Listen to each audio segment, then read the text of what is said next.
विद्यार्थियों, पिछले अध्याय में हमने सीखा था हिंदी भाषा का सामान्य परिचय। और हर एग्जाम में हिंदी व्याकरण से संबंधित सवाल पूछे जाते हैं। तो अपन आज के इस वीडियो में हिंदी व्याकरण संबंधित बात करेंगे कि व्याकरण क्या होता है। तो सबसे पहले व्याकरण शब्द की उत्पत्ति में वी प्लस आ प्लस करण होता है। व्याकरण शब्द की उत्पत्ति में दो उपसर्ग लगे होते हैं, वी और आ। ठीक है, व्याकरण शब्द की उत्पत्ति यह है। और व्याकरण शब्द का शाब्दिक अर्थ है, देखना ध्यान से, व्याकरण शब्द का शाब्दिक अर्थ क्या है। व्याकरण शब्द का शाब्दिक अर्थ है बलि, भांति, समझना। व्याकरण शब्द का शाब्दिक अर्थ क्या हो गया? बलि, भांति, समझना। यह है व्याकरण शब्द का शाब्दिक अर्थ है।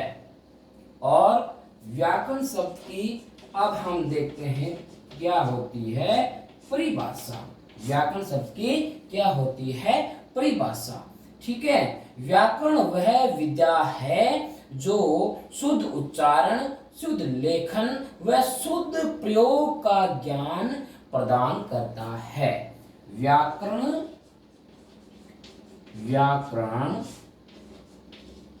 वह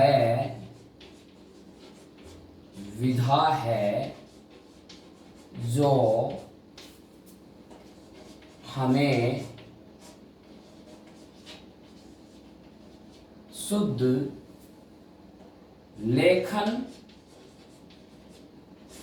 शुद्ध उच्चारण एवं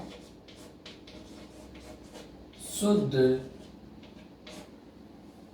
प्रयोग का ज्ञान प्रदान करता है। प्रयोग का ज्ञान प्रदान करता है। ये व्याकरण की क्या है परिभाषा। व्याकरण वह विधा है, विधा के दो, पुस्तक के दो, कृति के दो। व्याकरण वह विधा है जो हमें शुद्ध लेखन, शुद्ध उच्चारण एवं शुद्ध प्रयोग का ज्ञान प्रदान करता है। उसी का नाम क्या है? व्याकरण है। ठीक है, व्याकरण शब्द की उत्पत्ति वी प्लस आ प्लस कर्ण से हुई है। व्याकरण शब्द में दो उपसर्ग लगे हुए हैं, वी और दूसरा कौन सा? आ। और व्याकरण का शाब्दिक अर्थ क्या हो गया? बलि, भांति, समझना। और अब क्या है व्याकरण की परिभाषा, ध्यान से देखना। व्याकरण वह विधा है जो हमें शुद्ध लेखन, शुद्ध उच्चारण एवं शुद्ध प्रयोग का ज्ञान प्रदान करता है। अब हम देखेंगे कि व्याकरण जो है ना, इसके कितने भाग होते हैं। व्याकरण के मुख्यतः तीन भाग होते हैं। कितने भाग होते हैं व्याकरण के? तीन भाग होते हैं। नंबर 1 कौन सा भाग है? ध्यान से देखना। नंबर 1 है वर्ण विचार। नंबर 2 कौन सा हो गया? शब्द विचार, दूसरा भाग हो गया। और तीसरा भाग जो है वो है वाक्य विचार। तीसरा भाग कौन सा है? वाक्य विचार। पूरा का पूरा व्याकरण, पूरा का पूरा व्याकरण इन तीन भागों में समाहित है। और एग्जाम में पूछ ले जाए व्याकरण के मुख्यतः कितने भाग होते हैं? 3 भाग होते हैं। नंबर पहला कौन सा है? वर्ण विचार। दूसरा कौन सा है? शब्द विचार। तीसरा कौन सा है? वाक्य विचार। आप इनका स्क्रीनशॉट लें, बाद में आगे देखते हैं। हाँ, अब हम देखेंगे व्याकरण के इन तीनों भागों में से सबसे छोटा भाग, छोटा अंग कौन सा है। देखना, व्याकरण के इन तीनों भागों में सबसे छोटा अंग कौन सा माना जाता है? वर्ण विचार। यह सबसे छोटा अंग माना जाता है। सबसे छोटा अंग कौन सा माना जाता है व्याकरण का? वर्ण विचार। तो फिर इस शब्द विचार को क्या माना जाता है? मध्य अंग, बीच वाला अंग, मध्य अंग। और फिर ये वाक्य विचार क्या है? वाक्य विचार है व्याकरण का सबसे बड़ा अंग। व्याकरण का सबसे बड़ा जो अंग है ना, वो क्या है? वाक्य विचार है। ध्यान देना, एग्जाम में पूछ लिया जाए व्याकरण का सबसे छोटा अंग कौन सा है, सीधा सीधा आंसर देना है वर्ण विचार। वाक्य विचार क्या है? ये सबसे बड़ा अंग है और ये शब्द विचार क्या है? मध्य अंग है व्याकरण का। ये व्याकरण के 3 अंगों का सामान्य परिचय। अब हम व्याकरण के सबसे छोटे अंग वर्ण विचार के बारे में पढ़ेंगे। क्या होता है वर्ण विचार? सबसे पहले अपन देखते हैं क्या होता है वर्ण विचार। हम इसकी देखते हैं परिभाषा कि ध्यान से सुनना कि वर्णों का, किनका? वर्णों का शुद्ध उच्चारण, वर्णों का शुद्ध उच्चारण, शुद्ध लेखन एवं शुद्ध प्रयोग। वर्णों का शुद्ध उच्चारण, शुद्ध लेखन, शुद्ध प्रयोग का ज्ञान प्राप्त करना,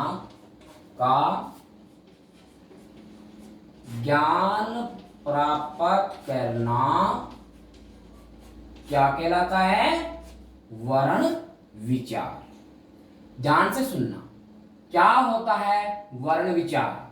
वर्णों का शुद्ध उच्चारण, शुद्ध लेखन एवं शुद्ध प्रयोग का ज्ञान प्राप्त करना ही वर्ण विचार कहलाता है।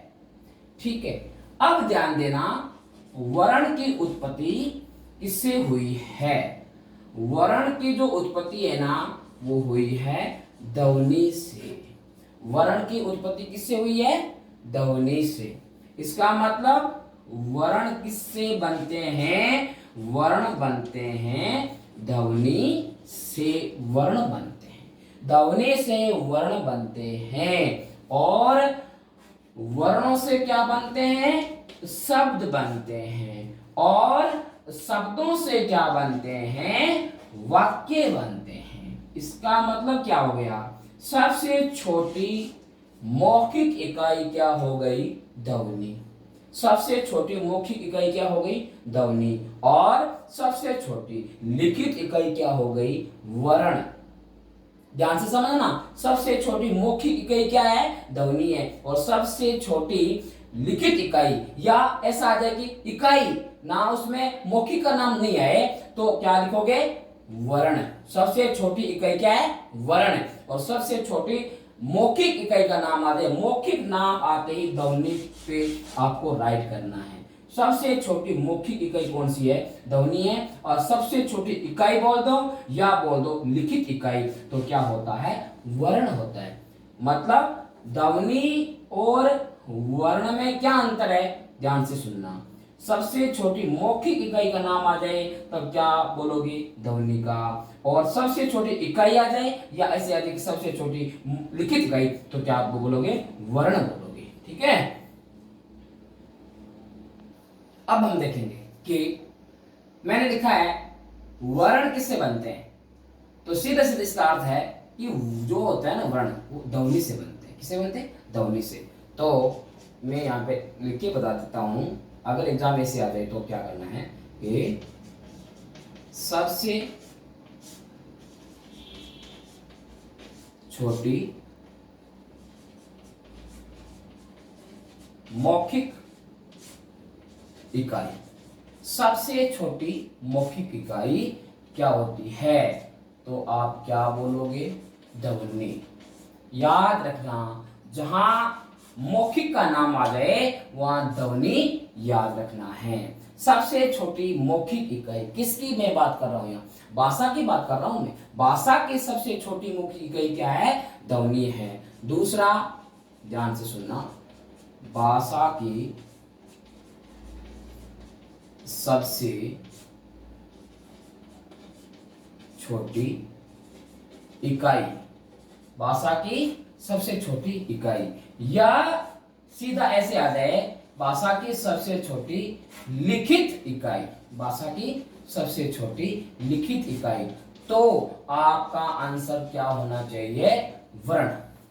ये ध्यान देना है, भाषा की सबसे छोटी इकाई या लिखित इकाई आ जाए तो क्या बताओगे, वर्ण बताओगे। और सबसे छोटी मौखिक इकाई का नाम आते क्या याद रखोगे, ध्वनि का याद रखोगे। ठीक है, इसके बाद में आप ध्यान से देखना कि यहाँ एक परिभाषा आ रही है किसकी, वर्ण की।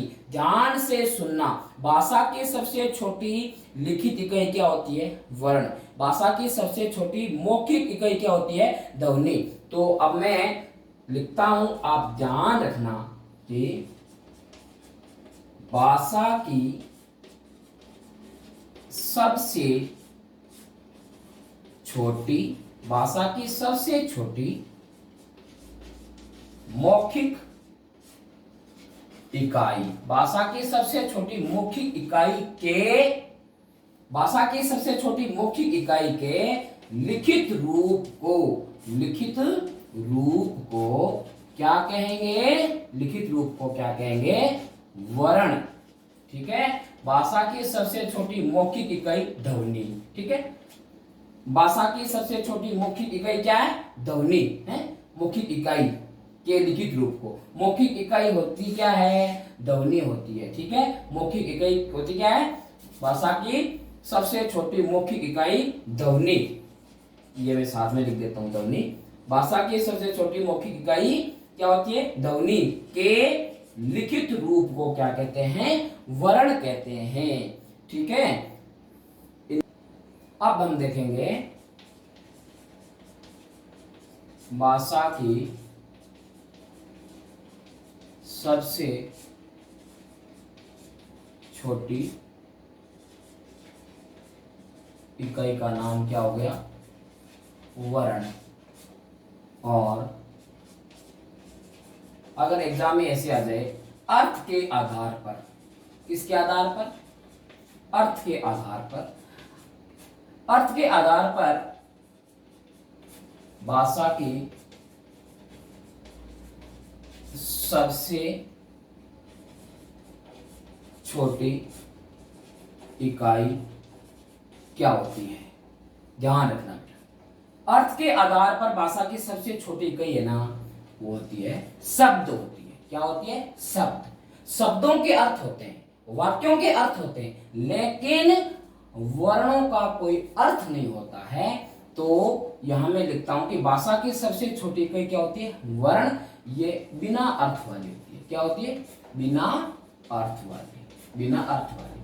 आपसे पूछ ले तो लिखोगे वर्ण। अर्थ के आधार पर आपको सबसे छोटी इकाई का पूछ ले तो क्या होगा, शब्द होगा। ठीक है, तो अब आप ध्यान देना कि अर्थ के आधार पर भाषा की दो इकाई होती है। अर्थ के आधार पर, ठीक है ना, अर्थ के आधार पर भाषा की दो इकाई होती है। अर्थ के आधार पर भाषा की इकाई बताइए कितनी होती है, दो। एक तो कौन सी है, शब्द, क्योंकि शब्दों के अर्थ होते हैं। और दूसरा कौन सा है, वाक्य। वाक्य के भी क्या होते हैं, अर्थ होते हैं। ठीक है, एक अब हम देखते हैं, हमने देख लिया क्या भाषा की सबसे छोटी मौखिक इकाई क्या होती है, ये हमने देख लिया है। भाषा की सबसे छोटी मौखिक इकाई क्या होती है, ध्वनि। ठीक है, और भाषा की सबसे छोटी इकाई कौन सी होती है, इकाई बोल दो या लिखित इकाई बोल दो। ठीक है, लिखित रूप, भाषा की सबसे छोटी इकाई या लिखित रूप क्या हो गया, वर्ण हो गया। फिर अर्थ के आधार पर, किसके आधार पर, अर्थ के आधार पर, अर्थ के आधार पर अर्थ के आधार पर सबसे छोटी इकाई होगी। सबसे छोटी इकाई क्या हो गई? सबसे छोटी इकाई हो गई शब्द हो गया। क्या हो गया? शब्द हो गया। तो अब एक लाइन और है, वेरी वेरी इंपॉर्टेंट लाइन है, ध्यान देना। भाव या भावार्थ के आधार पर, भाव या भावार्थ, भाव या भावार्थ के आधार पर, ये लाइन बहुत इंपॉर्टेंट है, ध्यान रखना। भाव या भावार्थ के आधार पर भाषा की, किसकी? भाषा की सबसे छोटी इकाई, भाषा की सबसे छोटी इकाई क्या होती है? ये आ जाए तो क्या करोगे? ध्यान देना बेटा। भाव या भावार्थ ना शब्दों के नहीं निकलते, ना निकलते वर्णों के। तो भाव या भावार्थ किसके होते हैं? भाव या भावार्थ होते हैं वाक्यों के। तो भाषा के देखना सबसे छोटी इकाई जो भाव या भावार्थ के आधार पर है, वो सबसे छोटी इकाई क्या हो गई है? वाक्य हो गया। क्यों? क्योंकि शब्दों का कोई भाव या भावार्थ नहीं होता, वाक्यों में भाव या भावार्थ होते हैं। इसलिए कहते हैं ना कि भाव या भावार्थ के आधार पर भाषा की सबसे छोटी इकाई को अपन किसको मानेंगे? वाक्य को मानेंगे। ठीक है, न तो मानेंगे शब्द को मानेंगे और न मानेंगे वर्ण को। किसके आधार पर मैं बात कर रहा हूँ? भाव या भावार्थ के आधार पर बात कर रहा हूं मैं। ठीक है, अब एक बार भाषा की सबसे छोटी मौखिक इकाई, मौखिक नाम आते ही आपके जहन में एक मतलब शब्द आ जाना चाहिए, क्या? ध्वनि। भाषा की सबसे छोटी मौखिक इकाई क्या है? ध्वनि है। भाषा की सबसे छोटी इकाई क्या है? वर्ण है। इकाई आ जाए, याद है लिखित इकाई, तो क्या बोलोगे? वर्ण। और अर्थ के आधार पर भाषा की सबसे छोटी इकाई क्या है? शब्द है। अब ध्यान देना, अर्थ के आधार पर भाषा की इकाई के अंग कितने होते हैं? 2 अंग होते हैं, एक तो शब्द होता है, एक वाक्य होता है। ठीक है, और भाव या भावार्थ के आधार पर सबसे छोटी इकाई कौन सी होती है? वाक्य होता है। ठीक है, एक बार इतना है क्या कि एक बार एग्जाम में आया था कि मुहावरा वाक्य होता है, मुहावरा वाक्य होता है। तो मुहावरा कभी वाक्य नहीं होता। मुहावरा जो है ना वाक्यांश होता है, और लोकोक्ति है ना वो क्या होता है? लोकोक्ति वाक्य होती है। ठीक है, ये भी ध्यान देना, वेरी वेरी इंपॉर्टेंट चीज है। मुहावरा कभी वाक्य नहीं होता, वाक्यांश होता है, और लोकोक्ति क्या होती है? वाक्य होता है। भाव या भावार्थ के आधार पर जब अपन बात कर रहे थे, इसलिए मैंने आपको ये इतना और बताया है कि मुहावरा जो है ना वाक्य नहीं होता, वाक्यांश होता है। लोकोक्ति वाक्य होता है। क्यों? लोकोक्ति में पूरी लाइन होती है। ठीक है, इसलिए इतना ध्यान देना है। अब हम बात करते हैं कि वर्ण के कितने प्रकार होते हैं। वर्ण जो होते हैं ना 2 प्रकार के होते हैं। कितने? 2 प्रकार के। कौन कौन से? स्वर, व्यंजन। ये आपने 2 प्रकार सुने होंगे वर्णों के। ठीक है, वर्ण के कितने प्रकार होते हैं? 2 प्रकार होते हैं, एक तो स्वर, दूसरा कौन सा? व्यंजन। स्वर व्यंजन में अंतर होता है, ये अपन आगे वाली क्लास में पढ़ेंगे।